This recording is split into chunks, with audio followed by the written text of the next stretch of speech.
We'll take you to Senegal now, where torrential rains have triggered flooding in the capital, Dakar. Cars, scooters and pedestrians waded through torrents of brown knee-high water as unusually strong downpours battered the city.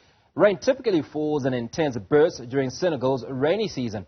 According to the National Civil Aviation and Meteorological Agency, this week's downpour came with 84 millimeters of rain in just 2 hours, strong enough to bring down a section of one of the main highways in the city. 400 million people in Sub-Saharan Africa lack access to basic drinking water. This translates to 1 in 3 African citizens being impacted by water scarcity and millions traveling an average of 30 minutes a day to access clean water. Whilst many of these challenges have been blamed on climate change, it raises the question of how much governments on the continent are doing to stem this impending catastrophe. Alex Simalabwi is the Executive Secretary of the Global Water Partnership, Southern African, and he joined me earlier to unpack Africa's water challenges. I'm going to read an excerpt that I picked up from a lady in Kenya who's an activist, and her name is Elizabeth Watuti.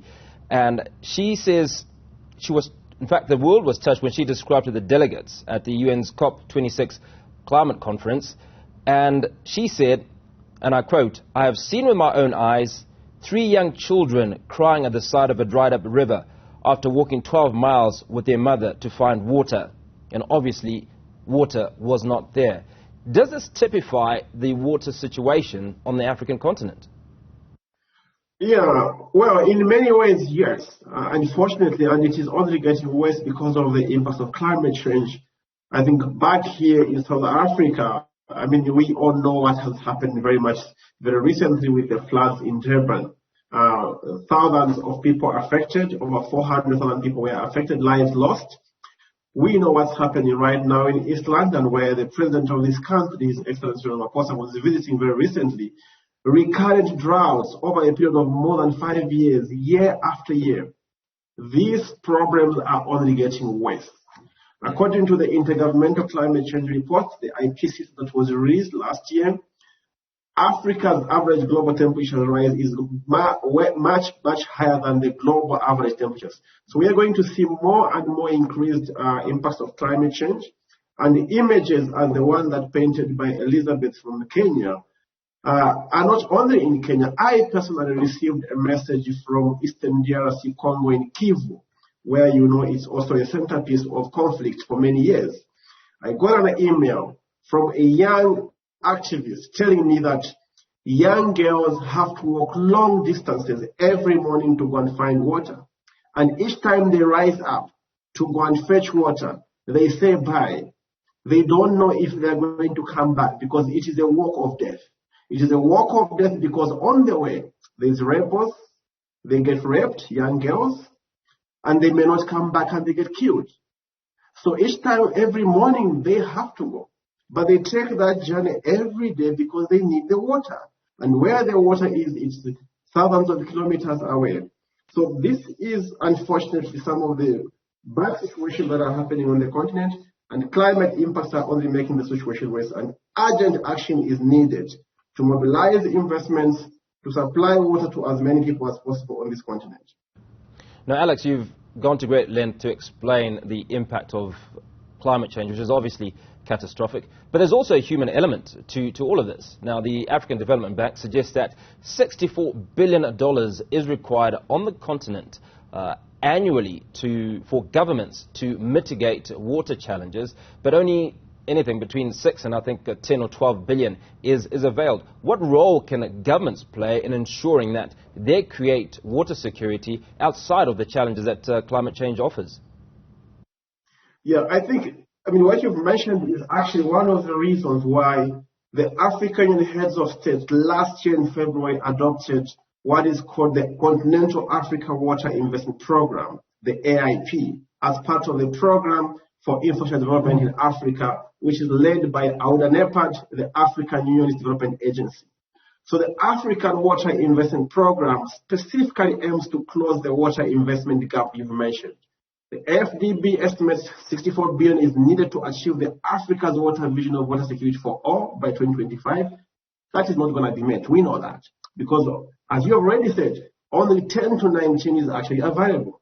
So the gap of 45 to 54 billion is so much to be met in 3 years. However, the Africa Water Investment Program aims to close the water investment gap for achieving the SDGs by 2030, which is estimated at 30 billion annually is required by 2030 to be able to achieve the SDG 6. But even then, there is an investment gap of between 11 billion and 20 billion and 19 billion. What is needed is to redouble the current financing going into Africa's water sector from finance institutions, DFIs, the national treasury, the private sectors, and others. What can African governments do? Redouble the funding that they already provide to water services, and also improve the enabling environment and regulatory framework for the private sector to come in, because at the moment, the private sector are not taking a particular active role in the water because of many perceived risks. To be able to bring in the private sector, which is urgently needed because they need to mobilize funding from the private sector. We need to bring down the risks that make it difficult for them to come into the by improving the enabling environment. And finally, what is needed is what the Zambian government has demonstrated very recently through the leadership of His Excellency Hakainde Hichilema by launching what I will show you now, the Zambia Water Investment Program.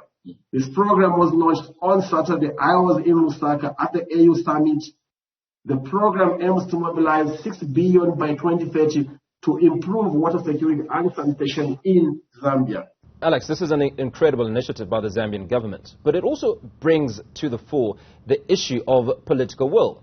Now, and in that, the conversation around where the priorities lie. So if we take South Africa as an example, only 24 months ago, if you were, Cape Town had a major issue with water supply. Nelson Mandela Bay, again, is approaching day zero for similar problems. So it would appear that the governments do not have the political will, if you will. Now, assuming that there are resources, where are the priorities? You've given us an example of, in fact, we've talked about a young girl or a number of young girls in remote parts of Africa that have to walk many, many kilometers to get to water.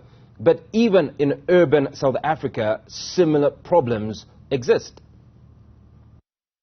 I mean, absolutely. The situation in South Africa is not any better compared to in other countries, and unfortunately it's getting worse. Nelson Mandela Bay, Day Zero in Cape Town, all these have been sending headlines. I think what is critical to remember to note is that provision of water services is not something you can do instantly. You cannot just place a button and the problem solves itself. You have to plan. It takes a long time to plan for water services improvement. It takes a lot of time to do the engineering, the design, the construction, and to be able to convey the water. So long-term strategic planning is required. Each time the government releases their National Development Plan or National Development Vision 2030 for South Africa, there has to be in parallel a plan about how to secure water to ensure that those targets in the economy and the vision are met. Because water is a key aspect of that. Providing water for sanitation services and hygiene, but at the same time, for the economy, without adequate water supplies, services, availability of water for the economies are not going to improve. So explain to me where the challenge is. I mean, we have a clear example, which I've just talked about, which is the Zambia scenario, and it's only been effected in the last week. But I'd like to imagine that those in positions of authority within various water departments across numerous governments on the continent are aware of the need and, in fact, the dire need of provision of water. So where are the shortcomings? Why is it not happening? Where is this planning? Where are the gaps in all of this? Yeah, I will quote what His Excellency President Hakainde Hichilema said during the launch of the program. He said, "It is unacceptable that any person in Zambia or in Africa at large, in that particular time, should not have access to clean water and sanitation. It is unacceptable that water, as critical as it is for life, should take the back seat when investment choices are being made. That is where the problem lies. When investment decisions are being made, water takes a back seat. It is taken for granted that it's going to be there.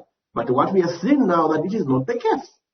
So one of the key things is that water must move center stream forward when investment decisions are being discussed. Is the water going to be available? How do we ensure assurance of supply for the economy, for the people around it, for the urban areas, for the informal areas? Because otherwise, those investments are going to be white elephants. Because if you don't have water, the investments are not going to come through.